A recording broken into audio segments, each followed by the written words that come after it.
Hey everyone, welcome.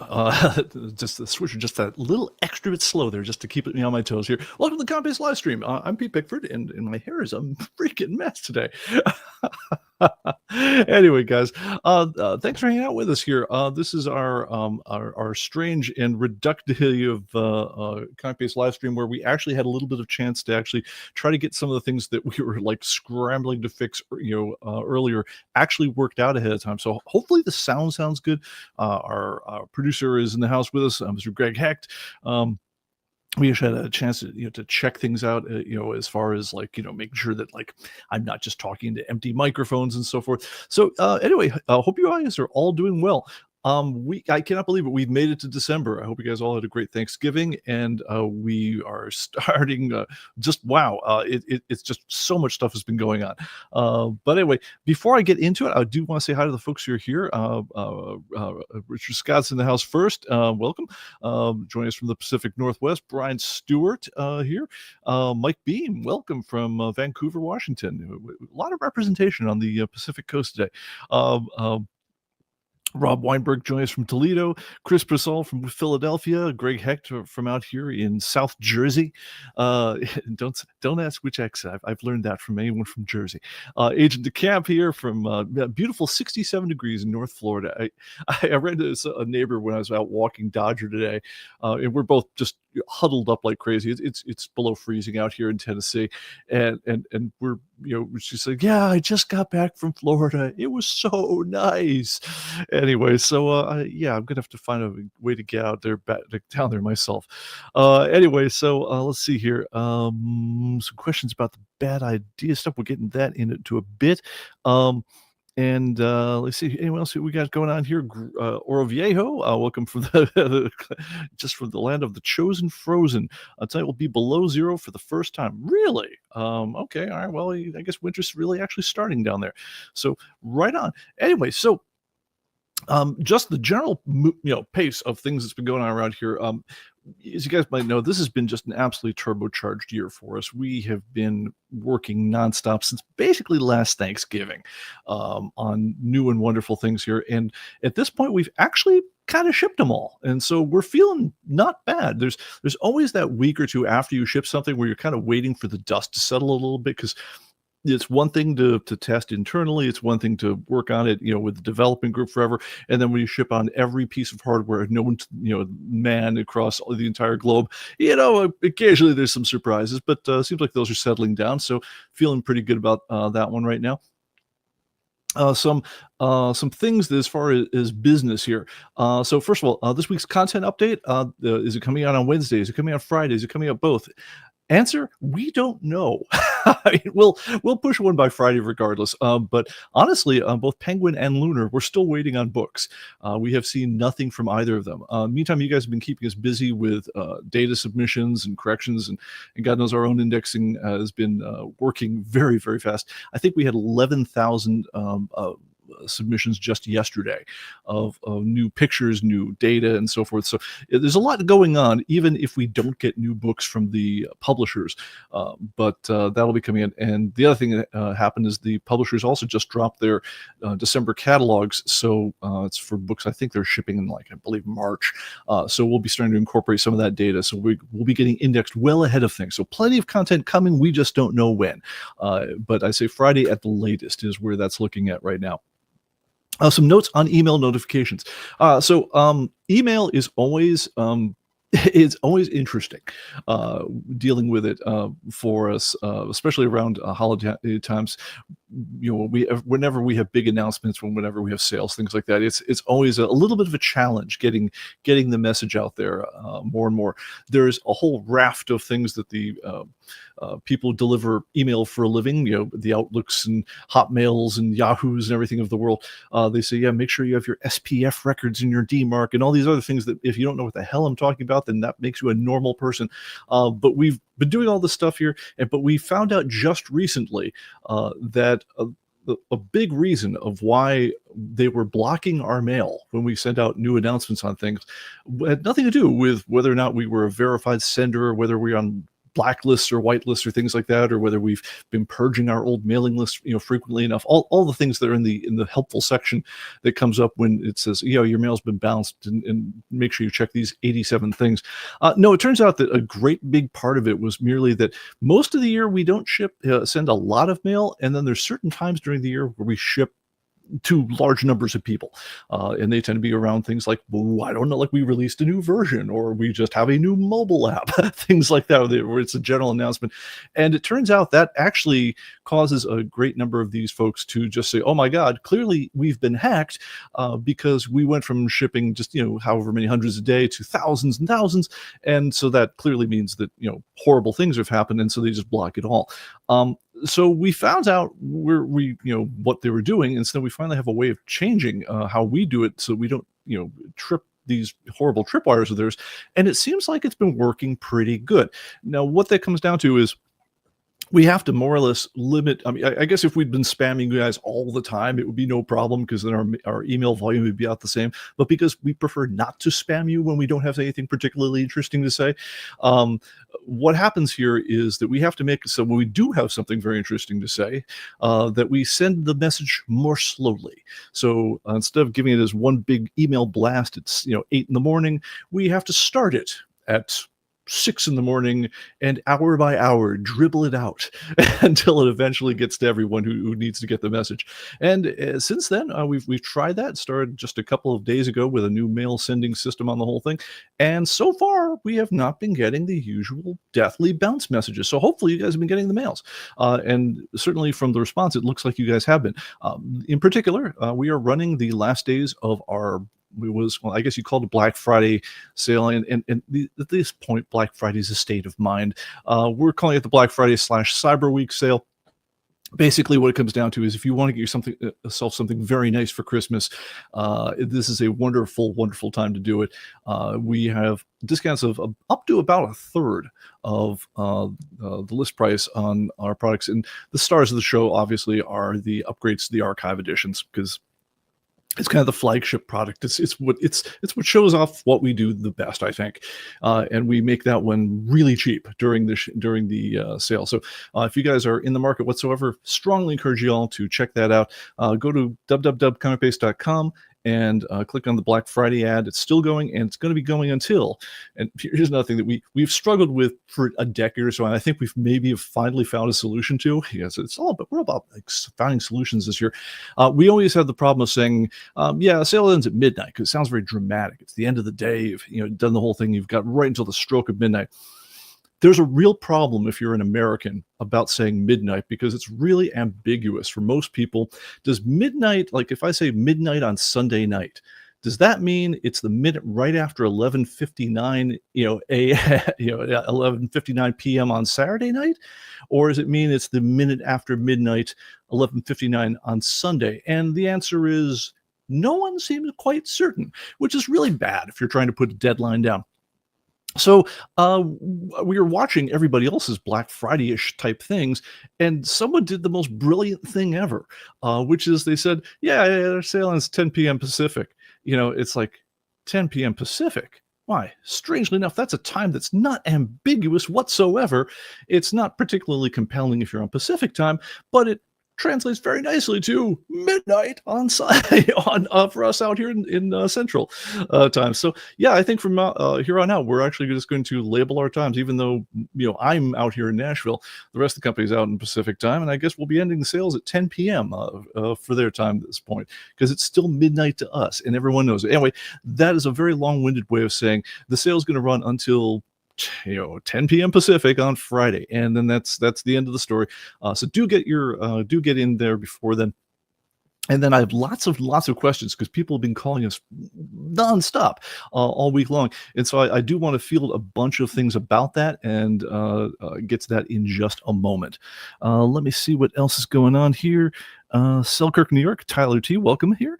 And yes, Agent Camp says, yes, I use MSN. Sometimes I get the mails, sometimes I don't. Yeah, absolutely. Another thing we're doing is we also have the ability now, we don't use it much, but we have the ability to make a little bell in your program ring if we have something very important that we just want you to see a quick notice for. And so we finally turned that on as well. Hey, and then look also to Jet City Comics in the house. All right, so is there anything else here that I want to say? Was just one Black Friday was just one Black Friday sale email sent, or did I not receive the rest? Depends. So we don't. So the Black Friday emails get sent out to people who basically, if you bought the product recently, we don't send you one because we figured you just bought it, and there's no sense bothering you with the whole thing. So we're not going to keep on spamming you with things if you've purchased. If you haven't purchased yet, then we send out one at the beginning. We usually send one where it's a couple days to run, so you should have gotten a message today that says there's 3 days left to go, and you'll get one right at the end that says like, yeah, it's ending tonight, guys, like hop on board. But that's pretty much the whole cycle for us. But you won't get subsequent ones if you actually happen to buy the program in the meantime. So that's about that. And certainly if you're not getting anything else, make sure go to comicbase.com and go under contact information on my account and then contact information, and make sure that you're signed up to be on the mailing list. Because another thing we do is if your mail either bounces or if it doesn't, or if you say I want to be off the list, we just take you off the list. We don't argue with you. We just say, okay, you just want mail. So if you want to hear about sales, yeah, definitely get on those on that list, and you can go ahead and rejoin the list if you want just by checking that box as I want to be on the ComicBase announcements list. All right, so let's talk about some other news here, and we'll get on with things. All right, so first of all, this last week, remember I said, we move a lot of stuff, and I talked about some of the new features that we added to ComicBase last time out. There's also inevitably some bug fixiness that happens. Our whole idea is that no matter how obscure, no matter how weird, if someone discovers a bug, we just fix the bug. We don't form a you don't form a snake committee. When you see a snake, you just kill the snake. So some things that people have reported, and thank you to everyone who reported. We're sorry for any trouble, but they were broken before, and they are now no longer broken. There were some people who had some trouble who were bringing in some very old databases from ComicBase 2017 and before times. There was one guy actually had a database from ComicBase 10, and we had to remote onto his computer, and it's like, wow, I have not seen this icon for so long. It was amazing because the database back then was so much smaller than it is today. It was only 200 megabytes in size. It probably had about a tenth of the information that today's database has. But anyway, there was some trouble with some of those things right now. If you had any trouble converting over very old databases using ComicBase 2026, if you download the software now, your problems should be over, and that should work very smoothly for you now. We had some problems with the website, actually. So we fixed a little bit of a glitch on printing the receipts on the new products, as far as it sometimes was hiding the product name. It had a beautiful picture of what you just bought, but depending on your parser in your browser, it may or may not have shown the actual name properly. And also when you're buying the program, depending on what version you're coming from and to and things like that, horrible bug. I mean, like, I would absolutely fire the jerk who did this bug, except it was me. Is that it was not showing the sale price properly if you came in through one path for the whole thing. And so it looked like, hey, do you want to jump on top of this great sale? Oh yeah, by the way, it's going to be full price. And so that was bad. And if that stopped you, please try again, and it will. Had you continued despite that, and it's very, very many of you did, so God bless. But anyway, you would actually have gotten the lower price, and it was shown up on the next screen. But just on that one screen, if you were looking carefully, it's like, that's the wrong price. So anyway, that's fixed now. So yeah, embarrassed. Other things that were broken and are now fixed. In the last couple versions, if you are sending in corrections with international formatted dates, those might have gotten transposed in the mix. Some countries transpose the month and year. That's now working properly. Thanks to Steve Dazinger, who's very, very good at detail work, pointed out that the tab ordering in some of our dialogues was a little bit off, and so that's fixed up. And also, we've improved the way that we handle scanning in barcodes where they're in Bookland style. So if you guys haven't had your yourself bored to death about the different types of barcodes out there. There are certain types where if they start with a 978 or 979, they're referred to as bookland style barcodes, where the rest of the barcode encodes other information that's kind of interesting, like the ISBN and the price. And we made some refinements to how we handle that, and and the cost and so forth. And so anyway, that's kind of neat. And then one other thing, and this is a bug that we think is fixed, but we don't know for sure because it was so weird and intermittent. If it has happened to you, and certainly if it's still happening to you, we very much want to know. Which is, if you were submitting corrections to us and you were sending us pictures, if you ever had a problem saying where it went to send the picture to us and said, "Hey, I can't find the file," please make sure you've updated to the very latest version of ComicBase. And if you still have any problems like this, please get in touch. I'll put my information up on the screen. pbickford at human-computing.com. It's one of those things where, like, it was so weird and intermittent, we could never reproduce the problem. And so even though we think we fixed it, we can't be 100% certain because we couldn't make the bug happen to start with. Anyway, if that did happen to you, and if it's now fixed, or if it's still happening to you, get in touch. We very much want to know. When this is all done, we're basically going to bundle up everything we've been doing along with the really cool stuff that we've been doing, which is all the new feature stuff that we talked about on the last show, and all the stuff where if you're downloading the latest update, there's a big bulleted list of all the neat new stuff, everything from smart fill to much smaller database sizes and better indexing and all sorts of great stuff like that. That's all going to get rolled into a 26.1 release. Right now, we're hanging out at 26.0.5. But if you download the latest, that you will get that and take it from there. All right, let's see here. Yes, and Brian Stewart says, "I'll reproduce it for you at randomish," but it didn't hit it at all today. Yeah, it's great. It's always nice when you're trying to hunt down bugs. If you can say, "There is the bug," and now I can see the bug dead. It's just, if the bug appears sporadically like a ghost, then if the ghost doesn't appear, did I kill the ghost or not? It's hard to know. So anyway, that's a thing. All right, so let's answer a lot of questions because, again, thank you for everyone who bought during the Black Friday sale. We very much appreciate it. And one thing that's really great about the Black Friday sale is we get to answer lots and lots of questions from people that maybe we haven't talked to for a while. And so let's just address a bunch of questions that have come up right away. First question: when does the sale end? We were being a little cagey on this, I'll admit, on the first go around. Again, this is our year of rethinking how we do stuff. Try some things that, we know how they work. They work pretty good that way, but can we make them work a little better?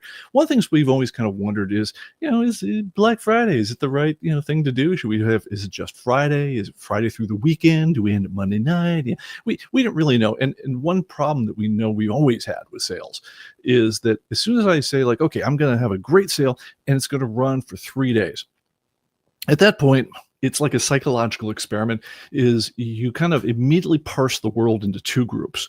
There are the people who say, "Hey, I want to get right on this. Seems like a good deal. Jump on the whole thing. I'm going to order it," and boom, go, you're done. That's terrific. And then there's another group, and it's almost exactly the other half of the population, which says, "Oh, 3 days." Clearly what that means is I need to wait till 3.5 minutes before midnight on the last day and then blast in my order. And then, and this is unfortunate because I feel like an absolute fraud whenever we have to do this. Then there are the people who kind of missed that one because they meant to wait till 3.5 minutes before midnight, the last thing. But then they're like, "Oh, damn, I forgot." And then they call us the next morning, and then we wind up putting out a belated, "Oh, okay, fine, sale extend for 1 day, but enough of this. We got to end it."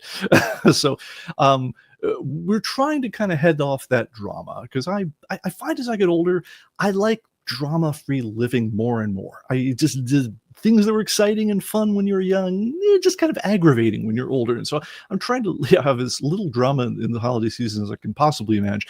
And so we're trying to figure out, how do we make the Black Friday sale, if we're going to have one, and we're happy we did. How do we make this a little less dramatic? So one thing that we decided to do is, let's go ahead and put it out to start with, just say Black Friday sale. It's a good deal. You should buy it.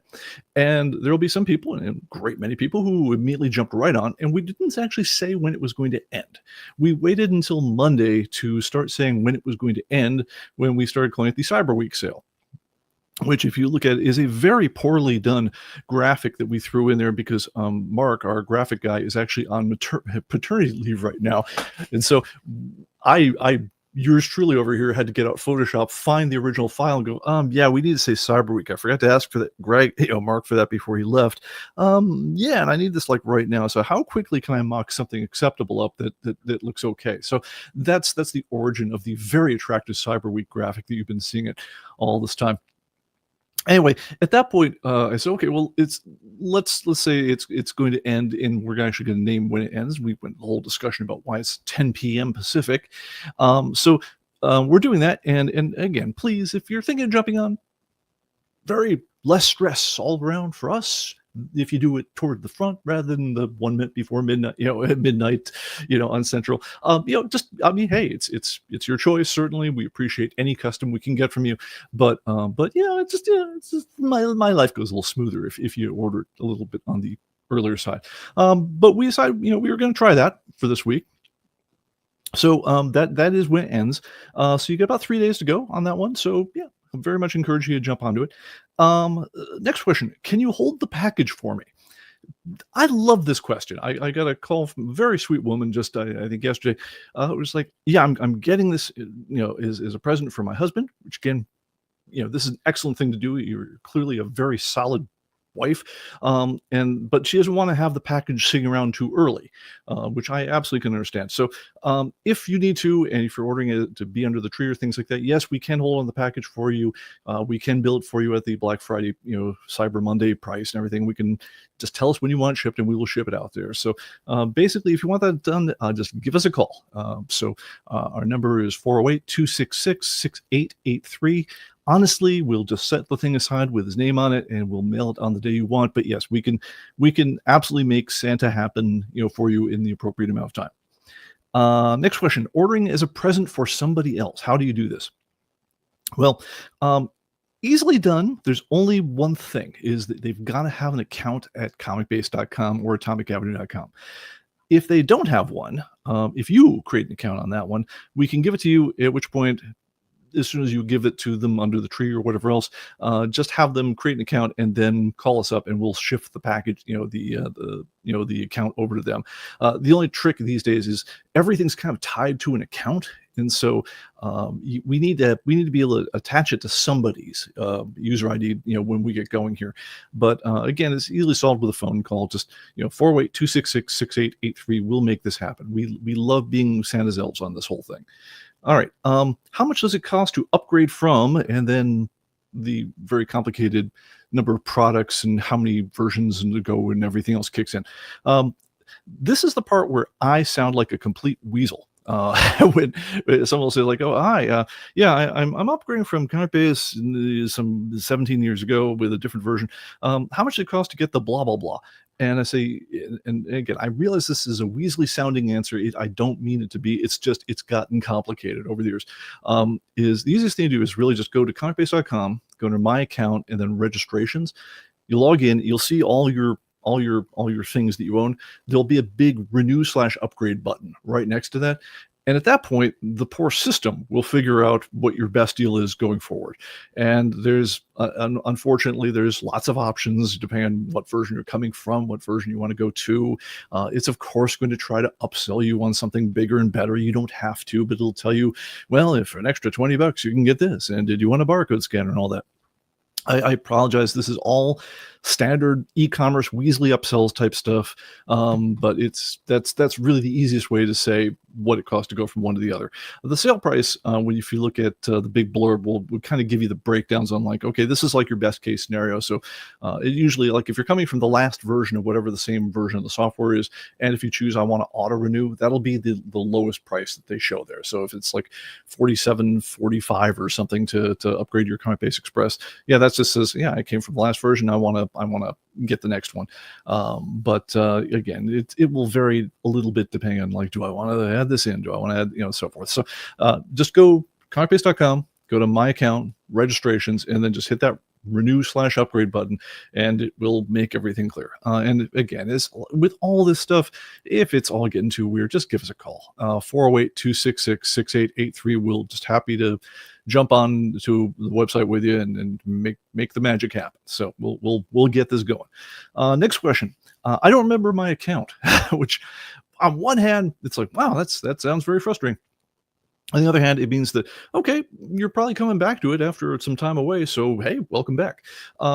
If that happens to you, so you can log in your account by one of two methods. You have a user ID.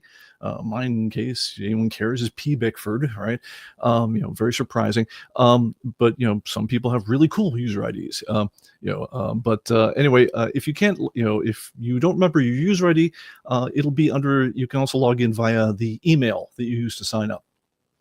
Now, if you don't remember either of those, well, if you do remember either of those, if you don't remember your password, things like that, we work like every other site on the planet. You can just click the forgot password link and it'll email you to the thing on file. But if you don't remember, like if you use like 20 different emails, you don't remember if the one there, or like I used to use that one, but I don't have access to it anymore, honestly, give us a call. We can look up look you up by your address, your name, where you first lived, your ComicBase serial number. We've got lots of different tools we can use to find you in our database, and we'll get you hooked back up one way or another. Just 408-266-6883, and like I say, we'll get you back in the swing of things. Just don't sweat it. We'll get it going. All right.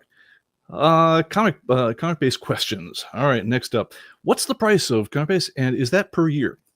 Okay, so the price thing, as we mentioned, can get a little complicated depending on upgrade or not upgrade. When you're buying ComicBase new, and it's funny because I've had to give this story about a jillion times just since like the last 2 days, which is great. It means that new people are discovering ComicBase.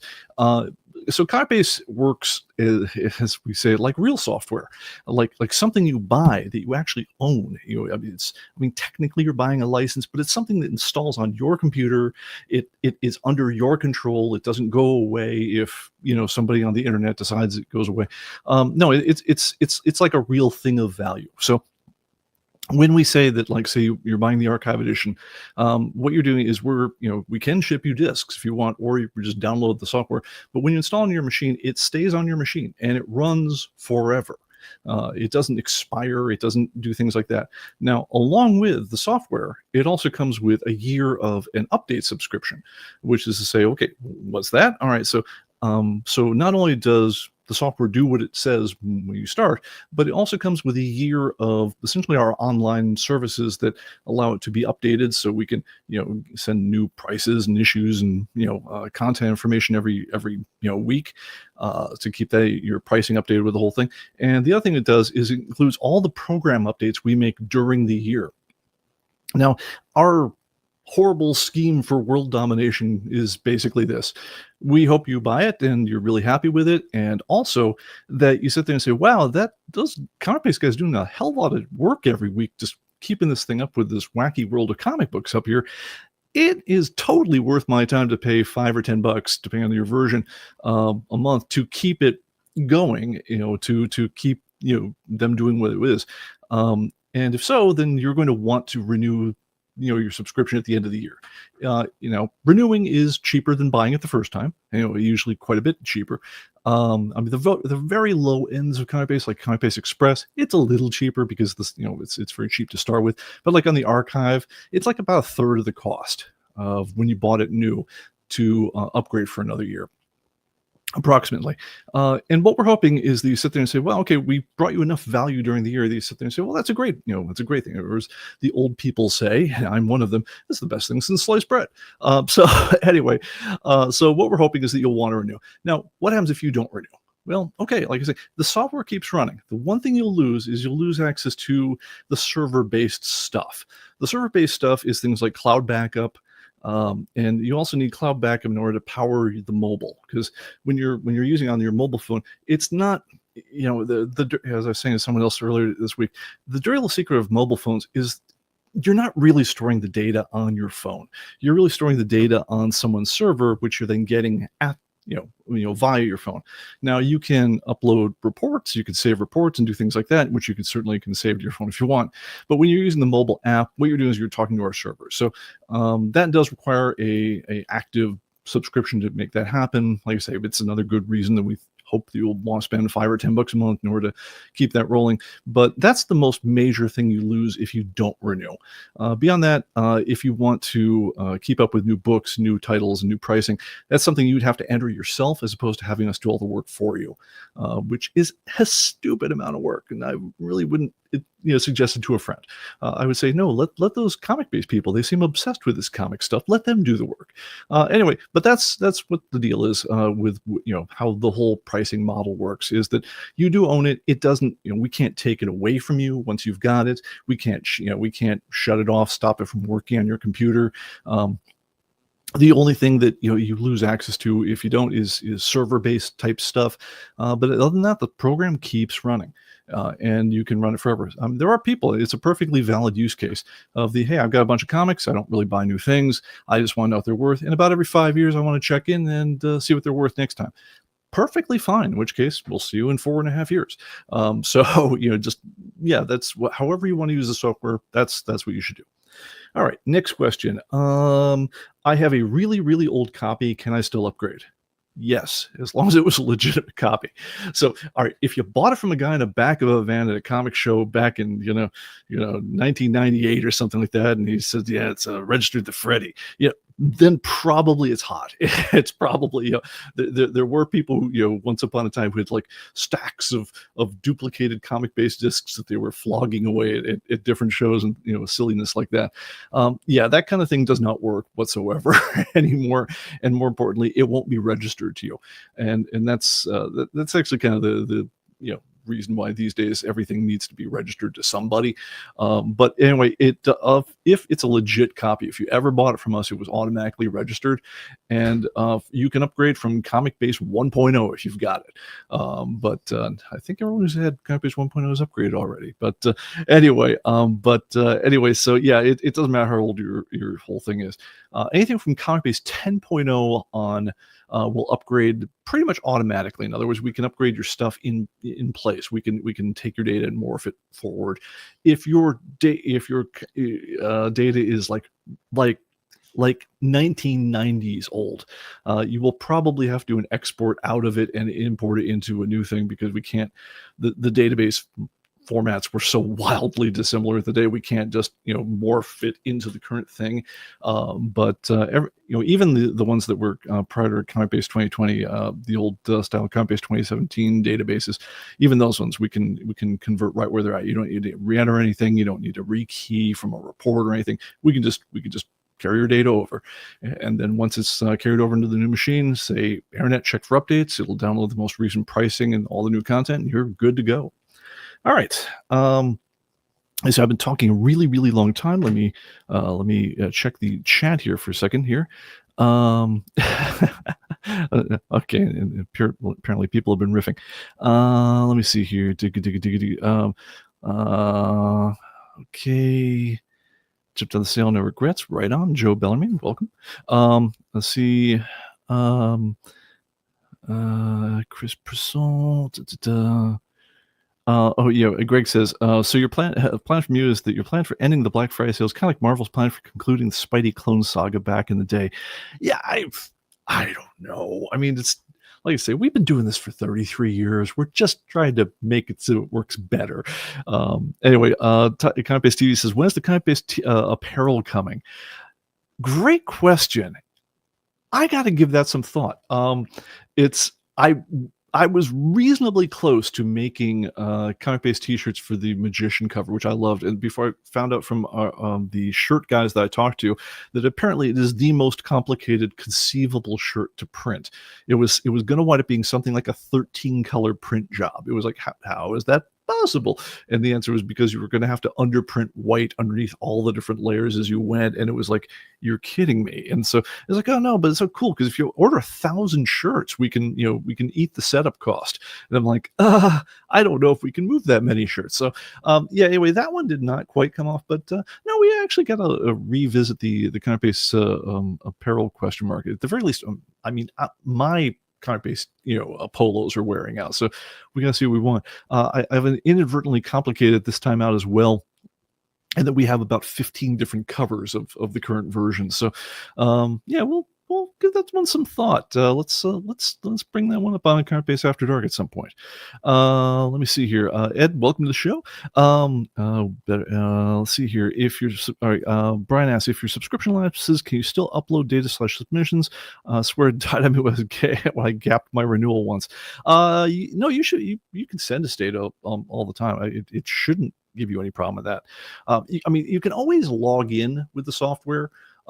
It's just that for anything that involves, so when you first launch the software, by default, a lot of times in the preferences, it's set to like check for updates every so often when you log in. In which case, it does a login that checks, because once it knows who you are, it says, well, okay, what's your subscription status? Then you get a message saying, well, your subscription is there.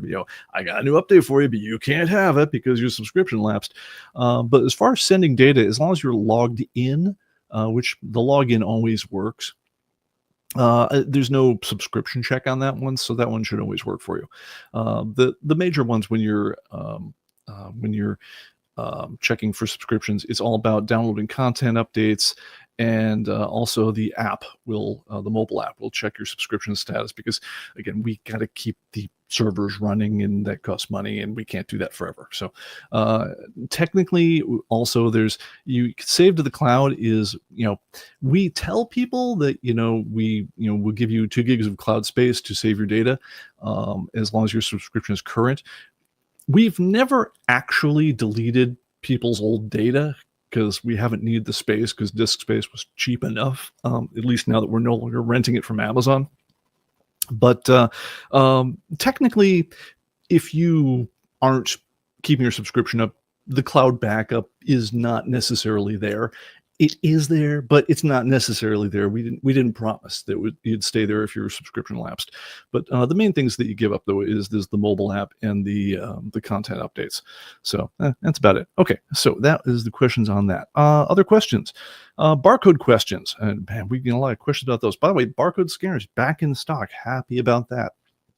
And the new Bluetooth one is actually kind of cool. All right, so what do I need to use the barcode scanners? So barcode scanners, they kind of come in 2 flavors. This is the wireless one right here. It comes with a little dongly bit right here. If you can see it, it's this tiny little USB device.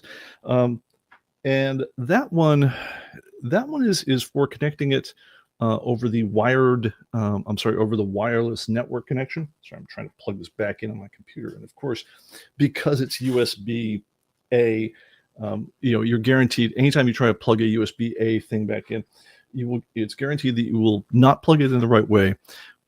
Try to flip it around, the other way, not immediately be successful that way. Reverse it again and try to plug it in the first way, and then on the second time, you'll plug the thing at least 4 times before it comes in, and just that's guaranteed. Anyway, if you want to connect over to a computer that doesn't have Bluetooth, you will just basically take that, plug it in. There's a couple barcodes to scan right when you get the scanner in. It's got a little setup sheet, just bip in like 5 codes, something like that, and then you are ready to rock and roll. The wired version of this, there's a version of this that comes with a stand as well, that is just a USB cable going to it. Same kind of deal on that one. There's also a brand new version of our wireless scanner, allows you to connect either via that the wireless dongle I just showed, or if your computer supports it. So my computer does not natively support it, but my laptop does, for instance. It will also happily pair over Bluetooth, at which point you don't even need the little dongly bit. All you have to do is, when you get the setup sheet, basically scan these things saying, I want to connect over Bluetooth, and then go into your computer settings and say, I want to pair over Bluetooth. You'll see the scanner there, and then you're good to go. And it acts just like a wireless keyboard if you've ever used one of those. So that's about it, as far as the setup. It really requires very little. Will it work with Square/post office packages, etc.? Long conversation with this with a guy just yesterday or the day before. So the scanner, as far as your computer is concerned, is just a funny looking keyboard. right? Um, so it's the geek wise, there's a couple different ways barcode scanners could, in theory, work with computers. One is over a serial protocol, which in other words says, "Hey, computer, I'm going to give you a whole bunch of encoded bytes, and because you know to expect them in a certain format, you'll take them." And that might be a tiny bit more efficient on some kind of vague level. So, I mean, you'll see, there are certainly older or commercial applications of barcode scanners where it's kind of really locked into a particular scanner, and it will only work with the software and that particular scanner. And they're using that kind of serial protocol. That is not how we roll. We use the keyboard in what's called HID, a human interface device mode, which basically means that when you are scanning something with this, it works as far as your computer is concerned. It's you basically have plugged in a keyboard that is just very, very rapidly typed in all the human readable numbers on the barcode. So you don't need a special driver. You don't need special software. It will work with anything. Like if you could have typed in the barcode and it would have worked, then it will work with our scanner. There's no special stuff involved with that one, and and that goes whether you're using the wired, the wireless, the Bluetooth, whatever else. It all works the same way. It's just a nice way to go. Now, again, there are some vague benefits, like I don't know, instead of this thing, lasting for a month on a charge, I could get it to last 6 weeks. If I used the other protocol, yeah, there's some theoretical things like that, but honestly, it's such a pain in the butt to work that way. Not worth it. So will it work with the post office scanners, things like that? Using bleeping in the QR codes and things like that. Yes, it will. And as far as the human visible codes, like for Square and things like that, it will work with those as well. So, and one quick way to just test whether it will work with whatever system you're using with is if you type in a comics barcode in just on your keyboard. If that works, then our scanner will work. All right. Next question. Which scanner should I get? Should I get this? Should I get, the wired, the wireless, etc.? Personal preference. It's all it matters to. So the wireless one is a little bit more expensive because it's got a big ass lithium battery involved with it, and the protocol to communicate is a little bit more involved. The wired scanner is actually pretty cool in that, it's just a USB connected barcode scanner, and it actually comes with a stand. Some people have asked, well, hey, how come you don't have a stand for the wireless one? And the answer is because the wired one is meant to be able to be put in the stand like this, and then you wave a comic book underneath it like this, and it could be set to always be on. Well, for it to always be on, it needs to be powered on all the time, which doesn't make any sense for the wireless one because you run the battery down. So anyway, so no, there is no standard for the wireless one, and you wouldn't want one anyway. But anyway, as far as it really comes down to personal preference on what would work. But either of them, either one work perfectly fine. The wireless one is just a little bit more expensive than the wired one, but it's like what, $20-30 difference. It's not a big deal. So whatever works for you is the one I would go with. All right, other questions that have come up on this one. Can I just use my phone to scan? The answer is yes, and you'll hate it. So we got the mobile app over here, and yeah, it does have a scan the barcode feature on here. So yes, you can take this thing, put over the bar, over your your comic book that you want to enter. Wait till your hand stops shaking, get the thing lined up, and it'll go boop, and there's your comic book. And you'll say, "Yep, I got that one. I have one of it. Save, go." And that is really fun and really fascinating to do a couple of times. If I have 20 comic books that I bought today at the shop, it gets old in a hurry because I can get there, just get out a barcode scanner and go beep, beep, beep, beep, beep, beep, beep, beep, beep, as fast as I can pull the trigger and move the comic book in front of it. And that is just so much more efficient than using the phone. That the phone is wonderful for occasional data entry. I would not enter my collection that way, not if my collection had any size. So I hate to talk down my brand new product, which really is lovely. It really does great for what it's meant for. But no, if you're entering like a collection or even just the week's comics, get yourself a scanner. It's night and day. All right, mobile questions. These ones have been fun, and I've been putting off answering some of them until now. Because some of them, we just released the mobile app, and we've actually been not making a ton of noise about it yet because it was such a big lift getting the mobile app done that we wanted to make sure that everyone, that all the initial kerfluffles were all handled. Because again, like I say, it's one thing to test it on, a drawer full of devices, you've got here, and Androids and whatever else. It's iPads. It's one thing to do that. It's one thing to have a test group, early adopters and things like that. It's another one to put it out there into the wild, wild world where you discover all the strange things that people have ever done with their phones. And then y'all still came up with some ones we've never thought of before. So, want to hit a couple of those right now, and we'll take it from there. So, one question came up, and this is probably my favorite one: is why is my collection showing in euros? And like I'm looking at the guy's account, and it's like, well, it's set to US dollars. Now, when you look at the main ComicBase screen, and you go back there to my collection. So here's the iPhone app right there.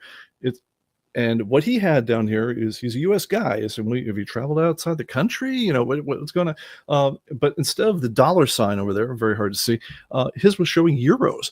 And it's like, why? And we looked at the code, and the answer is, well, it's pulling the code off of your system settings. So in other words, at some point during your time with your phone, even though you haven't traveled, the U.S. guy had decided to set your phone to be using European symbols, and then the guy figured it out, and I love the answer. It's just the best, because I could totally see myself doing this myself. Is apparently Siri offers you different voices, and one of the voices you can choose is a lilting Irish, brogue. But to get that, apparently the folks over at Apple said, well, if you want to listen to the wee bonny lass, talking, giving your answers to your questions, it's like it apparently decided at the same time that you also wanted to switch your currency settings to Irish when the Irish are using the euro now. So that's what happened. Is he wanted to hear Irish Siri, and so he wound up with Irish everything. So that's what it did. Anyway, that's the thing. So if that does happen to you, or if somehow something weird like happened, or maybe it's set in dollars, you didn't want it in dollars, you maybe wanted to set in Deutschmarks. I mean, I don't care. But anyway, that's all controlled on the iPhone, and for that matter on the Android, by your local currency settings. So just go to your currency settings on your phone, whatever it is in your settings, that's what we're going to show. So just choose that. Next question came up is, he said, yeah, the display here is great, but and he showed me a picture of it, except it was all merging around. He said it's too large for my phone. And what that was is the accessibility settings on this. Different phones, you guys might know, allow you to make the font larger if you have a hard time viewing small things. And apparently, if you take that setting and crank it, is literally the largest setting it will go. Then you will just get it to the point where the main display just jumbles up on itself, because at this point, like the 2 is like is like a quarter of the screen. It's you can make the font so impossibly large that the whole thing does not work very well. He's like, and he mentioned it's like, well, if I turn it aside, it does this. Well, that's okay. But yeah, he actually just taken a very small phone, crank the setting all the way to the right as far as how big it would be, and I'm sure it was great. You could probably read it without your glasses. But yes, it is possible to make it so that the setting is so unattractive, just by making the font so large that's what that is. We have been able to confirm that on anything but the very largest font size that Apple will let you make it, that will work on the smallest phone we had to test with. We'll see if there's something else we can do on that one, but that's what that was. And once again, the answer is just go to your settings on your phone and just ramp it down just a touch, because I mean, there are physical limits to these devices. We're working with little screens here. We're doing what we can here, but if you bump it up too far, at some point the design breaks. So that's a thing. Let's see here. Steven Dassinger asks, Bluetooth scanner. Mobile phone has Bluetooth. Will you be able to use the scanner instead of the camera to add to the mobile app? We're getting to that. Let's see here. All right. So, so let me see. I think I've a couple answers. I will get to that question in just a moment. I have two other mobile questions I did want to give the answers to. First one is I don't see my collection. So, all right, this one comes up every once in a while. So, uh, and again, I apologize for this one. I did not sync my Apple TV with this whole thing. But if you see it towards the top of the screen here, there's actually a point where you get to choose which database you're working with. And on the iPhone, I've got a whole list of different databases I can work with. But you can choose which database is. It's just a touch combo scrolly thing on the I forget what they're called, but I think it was a drop down, but they call them something else on the iOS. But anyway, if you tap on that one, make sure if you're not seeing the data you expect, make sure you've actually selected in the app the database that you want to be working with. One thing that we actually managed to get through the App Store this time, very happy about this because they blew us off last time, is they've made it possible for, we had the feature and they made us take it out last time. They did not make us take it out this time, but you can actually delete databases you don't use much or that you don't want showing on your phone. The only thing I would say about that one is it's now possible on the app to actually use it without having a database on your computer. If your database is cloud only, you will see a message, and you will only see this message once. It'll say, hey, this thing exists only on your computer. If you lose it, you will lose it forever. Believe it. So if you have it's called a cloud only database, and you delete it, you have deleted that database if you say yes. But anyway, for everyone else, if you're using ComicBase the conventional way, which is to say it lives on your computer, but it also, you kind of echo it to the cloud, so it syncs up. If you're using it the conventional way that ComicBase has always worked before then yeah, if you see a database that you don't want to work with, or that's it's in your way or whatever else, yeah, go ahead and hit the little trash can next to it. It'll say, hey, you're deleting it from your phone, but it won't delete it from your computer. Is that cool? And then it's out of your face. So feel free to do that one. And also, if you're having trouble, like you're trying to sync up data, it's not working up right, as long as that computer exists on your computer, as long as that database exists on your computer, blow it away from the app if you want, because as soon as you save to cloud again, it'll repopulate and it'll resync. So that's certainly a thing that you can do. So one guy had a pretty cool problem, and it was driving me crazy for a couple days. He was basically saying, I don't see my collection. And the answer on this one is, if he had just deleted the collection and reposted, it would have worked. This is something, and let me show you this one, because you might have wondered about this at some point. And let me switch over to the demo PC. All right, so if you guys ever come over to collection statistics right over here, and give it just a second to calculate everything about everything. All right, so here's our test thing. There's a little icon over here on the right. It says database info. And in that thing, it has this very strange number. And it even explains this preposterously long number is actually useful as it appears under Atomic Avenue Store setup and lets you distinguish which database you posted your items from. All right. What a database ID is, and this is a theoretically unique identifier, right? In other words, it's one of these numbers that if you took all the combinations that form this impossibly long number, it's like a number that's like greater than the number of atoms in the universe. It's one of these huge numbers like that. Anyway, in theory, every database, if you say new database, right? In theory, every one of them got a brand new identifier that's unlike everyone else's identifier. More importantly, it's unlike every other one that you have. So when you are signing into the mobile app, what you're doing is actually a combination of two things. You're logging with your user ID, so it knows that this is P. Bickford, is looking for his databases. But remember, you saw that I have about 5 or 6 different databases. Well, those databases, it knows them. I mean, it knows what name I stored them under on my computer's hard disk, but I could change that, right? I mean, I could copy a different file, I could rename the file, etc. The one thing it knows that really believes is the name is it thinks that, if the database starts with 3E49C011, blah, blah, blah, blah, blah. That's what the server thinks my database is called, and the friendly name is the one that says like test database or Pete's inventory database.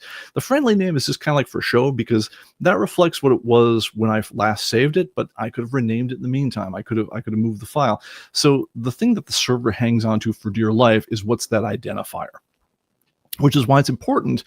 Don't mix and match up the identifiers between databases. So one thing you could do, which is bad, but you, I mean, I mean, nothing can stop you from doing it, is you could take one database, like say Pete's database, and let's say it has an identifier like 3E49 blah blah blah. If I just copy that in Windows and I make a new copy of it and I call it Bob's database. If I save that one up, what'll happen when you go to to save it up to the server is it'll actually say, wait a minute, I've seen this database before, because both of these files, because they were just direct Windows file copies of each other, have the same identifier as each other. And so you can't fool me, computer. I know that Bob's database is really secretly Pete's database, or vice versa. And whichever name you saved it under last will overwrite the name of the other one, because the bucket stores everything on the server, and the back end is all marked after the 3E49C blah blah blah. It's not named after the file name. So if you've got a database, and this is what we found out after a long period of time that it sounds like the guy had done, is he had a database that was called my database, but then he made a new database, but he called that database my database. Because he had actually he had kind of the opposite problem. He'd had two different files with different identifiers in them. He'd called them the same thing on his computer, but their secret number, the identifier underneath them, was actually different. And so when he thought he was checking one, he'd actually never saved the other one up to the server. And so it had information on the one, but it had never had information on the other, because that identifier is the key thing. So anyway, if you have any doubts about this whole thing, you can go ahead and just check the database ID right over here. And you can actually, I believe you can even see this when you go and check the stuff under your profile at comicbase.com. Scroll down to the bottom. It'll tell you the names and identifiers of all the databases that are known to the system. It's basically anything you've interacted with our servers on. And make sure that you're actually checking the right file in the right database. Do not, I always tell people, if you have a choice to not have 15 different databases, much easier if you just kind of keep the one. But one thing you definitely don't want to do is if you've changed the identifier, or if you've changed the name, just make sure that you're looking at the same one that you think you're looking at, because there's a little bit of a complicated story behind all that. And so that's what the deal is on that.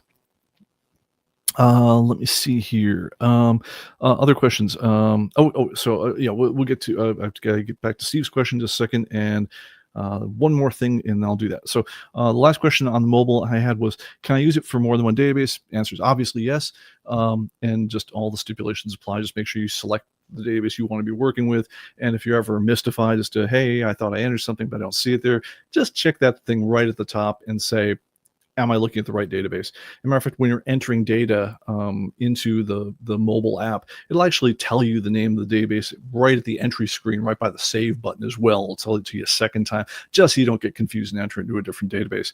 But all things considered, I'd say unless you got a pretty solid real reason to, stick to a separate database.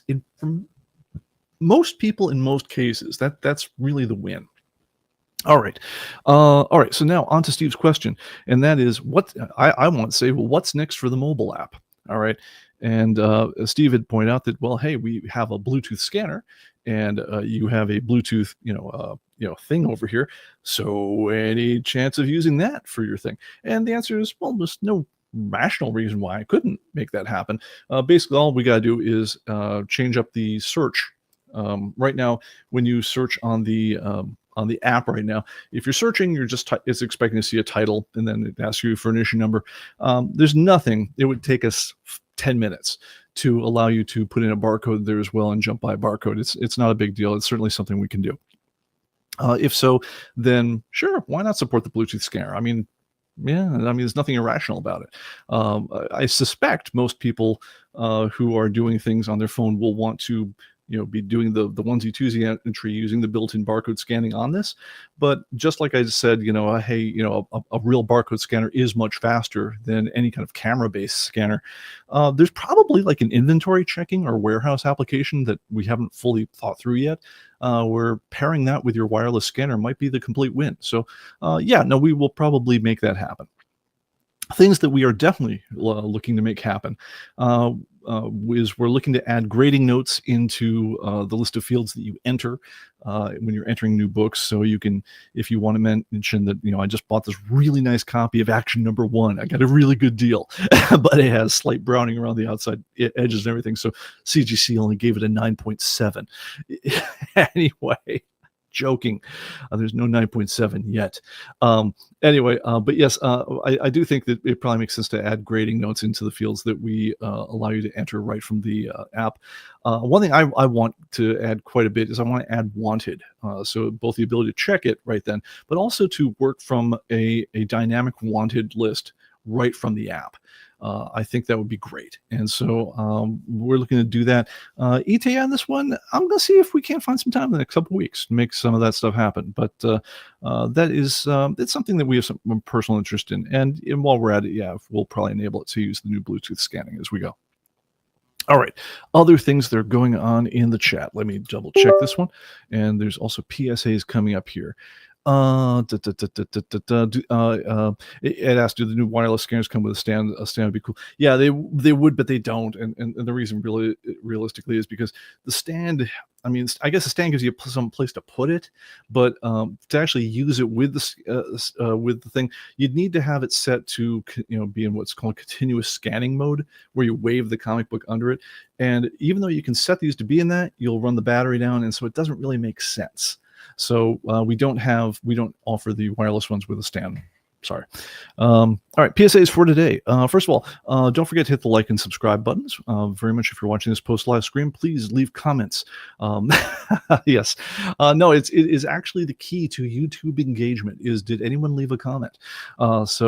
Just like, wow, Pete, the hell's up with the hair? Whatever. It's just that counts as engagement. So the ComicBase message boards are also at forums.comicbase.com. Really quality.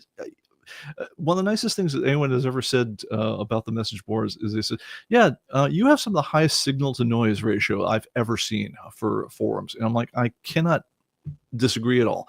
That's one of the nicest things that anyone has ever geeked out and said to me.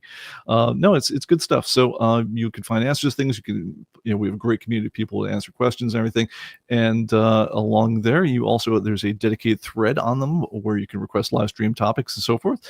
And also, there's a torrent link for Andre's world famous ComicBase cover catalog available from that. Now, I don't know if he's updated in a little while. I've not heard from Andre in a while. Andre, if you're watching this, ping in, man. It's been a while. Hope you're doing good.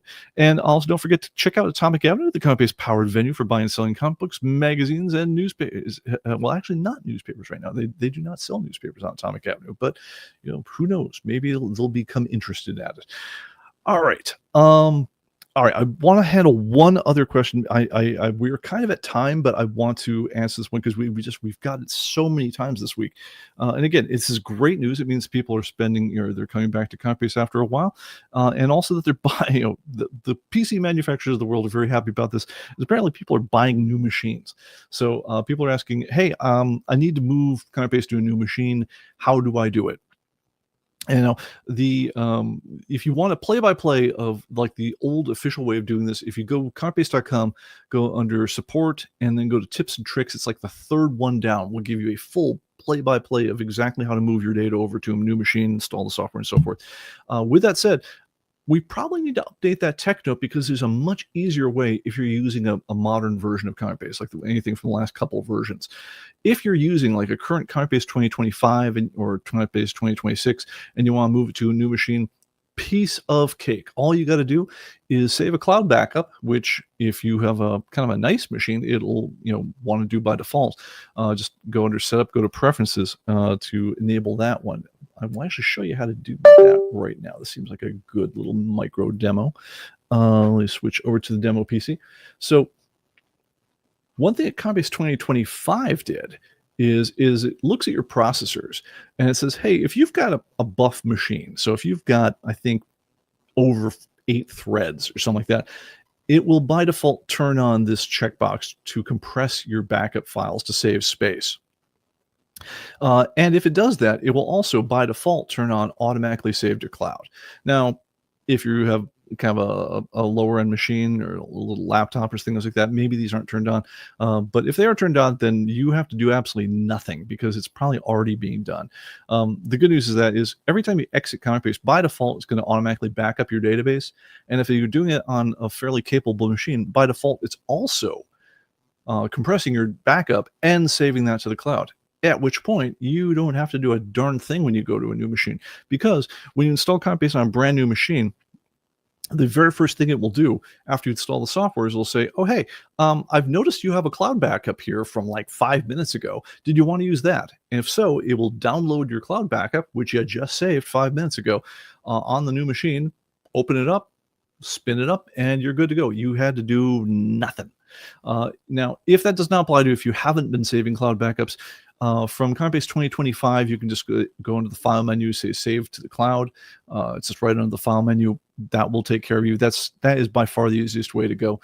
If you have an older version of ComicBase, or just for whatever reason you prefer to do it, kind of like the old style way to go, basically the main thing you want to do is you want to take your database file, which is that's the whole game right there, is that file that's on your disk.